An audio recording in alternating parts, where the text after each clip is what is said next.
മലപ്പുറം മുസ്ലിം ലീഗിന്റെ പൊന്നാപുരം കോട്ടയാണല്ലേ?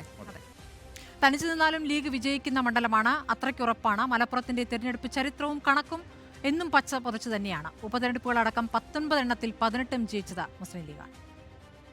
അപ്പോൾ നമുക്ക് 2024 സ്ഥാനാർത്ഥികളെ സ്വാഗതം ചെയ്യാം. മുസ്ലിം ലീഗിന്റെ പൊന്നാപുരം കോട്ടയാണെങ്കിലും അവിടെ ശക്തമായ ഒരു മത്സരം നടക്കുമെന്ന് നമ്മൾ പ്രതീക്ഷിച്ചുകൊണ്ടാണ് ഈ വിശകലനത്തിലേക്ക് പോകുന്നത്. ഇ.ടി. മുഹമ്മദ് ബഷീറാണ് ഇക്കുറി മലപ്പുറത്ത് ലീഗിന് വേണ്ടി ഇറങ്ങുന്നത്. വി വസീഫ്, CPIM-ന്റെ യുവനിരയിലെ പ്രമുഖൻ വി വസീഫാണ് ഇടത് സ്ഥാനാർത്ഥിയായി വരുന്നത്. BJP-ക്ക് വേണ്ടി ഡോക്ടർ അബ്ദുൽ സലാം സ്ഥാനാർത്ഥിയായി എത്തുന്നു. അബ്ദുൽ സലാമിന്റെ റോഡ് ഷോയിൽ അദ്ദേഹം വാഹനത്തിൽ കയറാത്തതൊക്കെ വലിയ വിവാദമാക്കിയ ഒരു സാഹചര്യം കൂടി നിലവിലുണ്ട് എന്ന് നമുക്കറിയാം.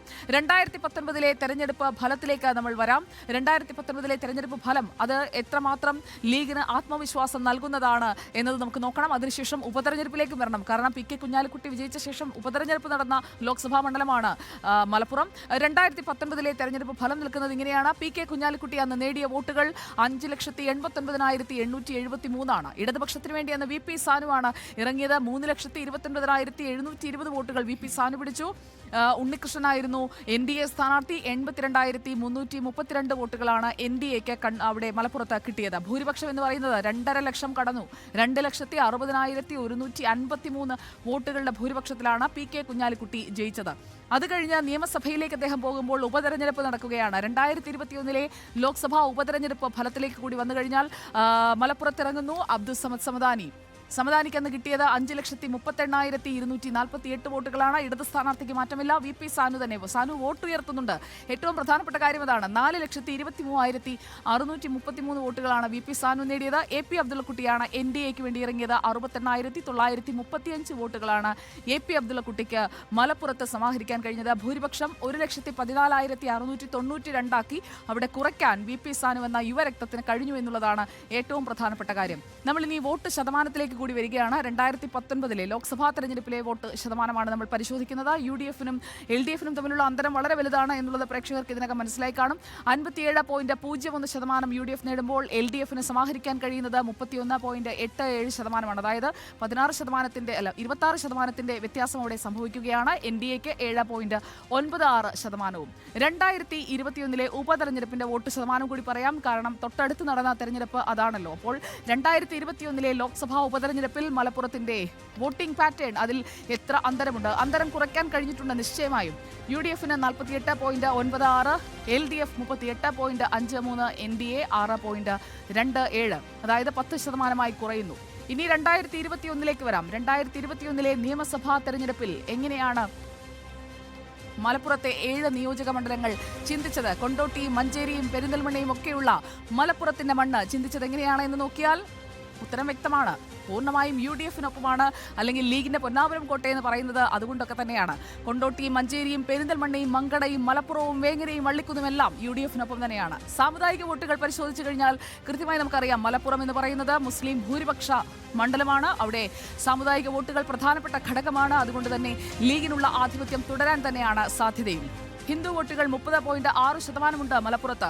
ക്രിസ്ത്യൻ വോട്ടുകൾ 0.9% മാത്രം. മുസ്ലിം വോട്ടുകൾ ഭൂരിപക്ഷമാണ് 68.3%. മറ്റുള്ളവർ 0.2%. മലപ്പുറത്തെക്കുറിച്ച് അധികം ചർച്ച ചെയ്യേണ്ടതില്ല എന്ന് എല്ലായ്പ്പോഴും എല്ലാ തെരഞ്ഞെടുപ്പിലും കേൾക്കാറുള്ളതാണ്. അത്ഭുതം ഉണ്ടാകാൻ സാധ്യത. പക്ഷേ 2021 സാനു വോട്ട് ശതമാനം അല്ലെങ്കിൽ ആ അന്തരം കുറച്ചു കൊണ്ടുവന്നിട്ടുണ്ട്. അതൊരു നല്ല സ്ഥാനാർത്ഥിയായിരുന്നു. അതെ, നോക്കൂ, ഇപ്പം 2019 2 ലക്ഷം വോട്ടിന്റെ ഭൂരിപക്ഷം കുഞ്ഞാലിക്കുട്ടി അവിടെ നേടുമ്പോൾ 2021 ഉപതെരഞ്ഞെടുപ്പിൽ അത് 1,14,000 കുറയുന്നു. അതായത് നേർ പകുതിയായിട്ട് ഭൂരിപക്ഷം കുറയുന്നു. അത് യഥാർത്ഥത്തിൽ ലീഗിന്റെ വോട്ട് കുറയുന്നതുകൊണ്ടല്ല, മറിച്ച് സാനുവിന്റെ വോട്ട് കൂട്ടുകയാണ് ചെയ്തിട്ടുള്ളത്. അപ്പോൾ ആ അർത്ഥത്തിൽ ഇടതുപക്ഷം നന്നായി പെർഫോം ചെയ്ത ഒരു ഇലക്ഷനാണ് 2021 നടന്നിരിക്കുന്നതെന്ന കാര്യത്തിൽ സംശയമില്ല. പക്ഷേ നിയമസഭാ തെരഞ്ഞെടുപ്പിന്റെ ഒരു തരംഗം അപ്പോൾ അവിടെ ഉണ്ട് താനും. അത് വളരെ പ്രധാനപ്പെട്ട കാര്യമാണ്. കാരണം സംസ്ഥാനത്തുടനീളം ഒരു ഇടതുപക്ഷ തരംഗം നിൽക്കുന്ന സമയത്താണ് പിന്നെ ഉപതെരഞ്ഞെടുപ്പ് നടക്കുകയും ചെയ്യുന്നത്. അതായത് ആ കോവിഡിന് ശേഷം നടക്കുന്ന ഉപതെരഞ്ഞെടുപ്പാണ്. ആ അർത്ഥത്തിലാണ് ആ മുന്നേറ്റം ഉണ്ടായിട്ടുള്ളത്. പക്ഷെ നമുക്കറിയുന്നത് പോലെ 2004 TK ജയിച്ചതൊഴിച്ചാൽ മലപ്പുറം ഒരിക്കലും പിന്നെ ലീഗിനെ കൈവിട്ടിട്ടില്ല. ഹംസയിൽ നിന്ന് പിന്നീട് അത് 2014 എനിക്ക് തോന്നുന്നത് 18 സീറ്റും പിന്നെ LDF പിടിച്ച ആ LDF തരംഗത്തിലാണ് അന്ന് മഞ്ചേരിയായിരുന്നു അല്ലേ TK ഹംസ അത് പിടിച്ചെടുക്കുന്നത്. അതിനുശേഷം പിന്നെ ഈ അഹമ്മദ് ഹംസയിൽ നിന്ന് തിരിച്ചു പിടിക്കുന്നു. വീണ്ടും മലപ്പുറം ലീഗിന്റെ കോട്ടയായി തന്നെ തുടരുന്നു. അപ്പോൾ ആ ഒരു തെരഞ്ഞെടുപ്പ് എക്സെപ്ഷനായി എടുത്താൽ ബാക്കി എല്ലാ സമയത്തും ലീഗിനെ കൈവിടാതിരുന്ന, ലീഗിനെ എപ്പോഴും പിന്തുണച്ചിട്ടുള്ള, ലീഗിന്റെ ഏറ്റവും ശക്തമായ കോട്ട എന്ന് തന്നെ പറയാവുന്ന മലപ്പുറത്ത് ഇപ്രാവശ്യവും യാതൊരു അട്ടിമറിക്കും സാധ്യതയില്ല. വസീഫ് നല്ല സ്ഥാനാർത്ഥിയാണ്. സ്ഥാനാർത്ഥി തമ്മിലുള്ള സ്വിച്ച് ഓവർ ഇല്ലേ മലപ്പുറം അതുണ്ട് ശരിയാണ്. പൊന്നാനിയിൽ നിന്ന് ഇ.ടി. മുഹമ്മദ് ബഷീർ മലപ്പുറത്തേക്ക് വരുന്നു, സ്വന്തം നാട്ടിലേക്ക് വരുന്നു, കുറച്ചുകൂടെ സ്വസ്ഥമായി. മാത്രമല്ല ഞാൻ ചോദിച്ചത് വോട്ട് കൂടുമോ എന്നുള്ളതാണ്. സ്വന്തം നാട്ടിൽ വരുമ്പോൾ കൂടാൻ സാധ്യതയൊക്കെ ഉണ്ട്. കുഞ്ഞാലിക്കുട്ടിക്ക് ഒപ്പം എത്തുമോ? അതിലും മേലെയാവാൻ സാധ്യതയുണ്ട്. കാരണം ഈ സമസ്തയിലെ പ്രശ്നങ്ങൾ ഇറ്റിയെ ബാധിക്കാൻ സാധ്യത കുറവാണ്. സമസ്തയിലെ ഒരു സർവ്വസമ്മതനായ നേതാവാണ് ഇ.ടി. മുഹമ്മദ് ബഷീർ. പിന്നെ കോട്ടയ്ക്കലാണ് അബ്ദുൾ സമദ് സമദാരിയുടെ സ്വന്തം സ്ഥലം എന്ന് പറയുന്നത്. അപ്പോൾ കോട്ടയ്ക്കൽ വരുന്നത് പൊന്നാനി മണ്ഡലത്തിലാണ്. അപ്പോൾ ശരിക്കും പറഞ്ഞാൽ രണ്ടുപേരുടെയും ജന്മദേശത്തേക്ക് തന്നെ തിരിച്ചെത്തിയിരിക്കുന്നു എന്നുള്ളതാണ്. സമദാനി പൊന്നാനിയിലേക്ക് വരുമ്പോൾ കുറച്ച് പോയിന്റ് സൂക്ഷിച്ചു വെക്കണം. ശരി, പക്ഷെ അപ്പൊ ഇതൊരു ഫോർഗോൺ കൺക്ലൂഷൻ ആണല്ലേ? ഇതിനകത്ത് യാതൊരു തർക്കത്തിന്റെയും കാര്യമില്ല. വി പി സാനു പിടിച്ചത്ര വോട്ട് വസീഫ് പിടിക്കുമോ എന്നുള്ളതാണ്. കാരണം വസീഫും മിടുക്കനാണ്. മിടുക്കിനേക്കാൾ അപ്പുറം ഇപ്പോഴത്തെ സാഹചര്യങ്ങൾ വെച്ച് നോക്കുമ്പോൾ സാധ്യത കുറവാണ്.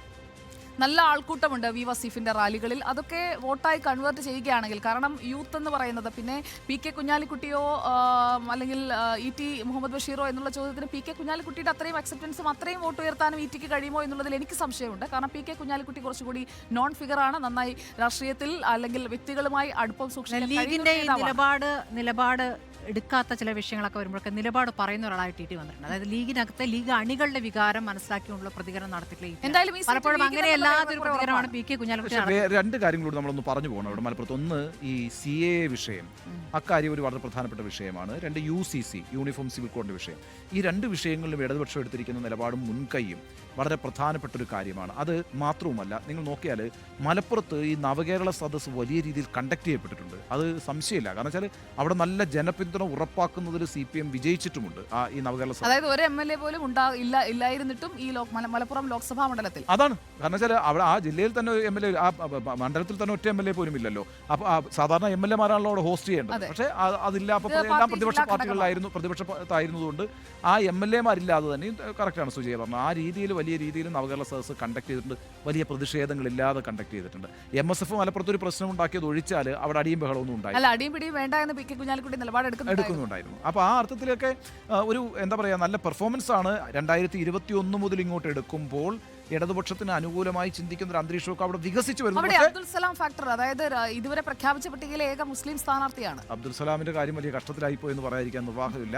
അദ്ദേഹത്തിന് അപമാനിതനാകേണ്ടി വന്നു എന്ന് മാത്രവുമല്ല, ഈ അബ്ദുള്ളക്കുട്ടി ഉണ്ടാക്കിയ മാധ്യമ വ്യാഖ്യാനമാണെന്ന് കേൾക്കുന്നുണ്ട്. നമുക്ക് മിത്ത് എഡിറ്റേഴ്സിൽ എന്തായാലും വിശദമായി അത് ചർച്ച ചെയ്യാം. അദ്ദേഹം പരാതി കൊടുത്തൊരു യാഥാർത്ഥ്യം അവിടെ നിൽക്കുന്നു. അതെ, പക്ഷേ ആ സമയത്ത് അദ്ദേഹം ഒരു ക്ഷീണിതനായിരുന്നു. പിന്നെ അദ്ദേഹത്തിന് അറിയാമല്ലോ, ഒരു തെരഞ്ഞെടുപ്പിൽ നിൽക്കുമ്പോൾ ഒരു മുന്നണിയെയും ഏത് മുന്നണിയുടെ ഭാഗമായിട്ട് മത്സരിക്കുന്നു, ഏത് പാർട്ടിയുടെ ഭാഗമായി മത്സരിക്കുന്നു, ആ പാർട്ടിക്കെതിരെയും ആ മുന്നണിക്കെതിരെ ഒരു നിലപാടെടുത്തുകൊണ്ട് ഒരു സ്ഥാനാർത്ഥിക്ക് മുന്നോട്ട് പോകാൻ കഴിയില്ല എന്നൊരു യാഥാർത്ഥ്യമുണ്ട്. അപ്പോൾ അതുകൊണ്ട് അബ്ദുൽ സലാം ആ പ്രശ്നമൊക്കെ പരിഹരിച്ചിട്ടുണ്ടാവും. പക്ഷേ നാട്ടുകാർക്ക് ഇത് കണ്ടുകൊണ്ടിരുന്നതുകൊണ്ട് ഞാൻ പറയുന്ന അബ്ദുള്ളക്കുട്ടി ഉണ്ടാക്കിയ അത്രയും ഇമ്പാക്ട് 2021 ഉണ്ടാക്കിയ ഇമ്പാക്ട് അബ്ദുൽ സലാം അവിടെ ഉണ്ടാക്കുമെന്ന കാര്യത്തിൽ എനിക്ക് സംശയം ഉണ്ട്. ഏതായാലും മത്സരം കൃത്യമായി നടക്കുക ലീഗും CPM-ഉം തമ്മിലാണ്. അതിൽ വലിയ മേൽക്കൈ സ്വാഭാവികമായിട്ടും സമസ്തയെ അടുപ്പിക്കാൻ LDF നടത്തിയ നീക്കങ്ങൾ, പ്രത്യേകിച്ചും CPIM നടത്തിയ നീക്കങ്ങൾ ഏക്കുമോ എന്നുള്ളത് വസീഫിന്റെ വോട്ട് നോക്കിയാൽ അറിയാൻ പറ്റും. CAA, UCC, സമസ്തയിലെ ഭിന്നിപ്പ്, ഇത് എങ്ങനെ വർക്ക് ചെയ്യുന്നു എന്നുള്ളത് ഈ പറഞ്ഞതുപോലെ കൃത്യമായി മലപ്പുറത്തെ റിസൾട്ട് നമുക്ക് ഒരു നല്ല സൂചന നൽകും. മലപ്പുറത്ത് അത്ഭുതങ്ങളൊന്നുമില്ല. അവിടെ ഇ.ടി. മുഹമ്മദ് ബഷീർ ജയിച്ചു വരുമെന്ന കാര്യത്തിൽ ആർക്കും സംശയമില്ല. പക്ഷേ ഈ വോട്ടിന്റെ അന്തരം, അതാണ് പ്രശ്നം. അപ്പോൾ ഭൂരിപക്ഷത്തിൽ മാത്രമാണ് മലപ്പുറത്തെ തർക്കം. ആ ഭൂരിപക്ഷം നമുക്ക് വോട്ടെണ്ണി കഴിഞ്ഞാലേ അറിയാൻ കഴിയും.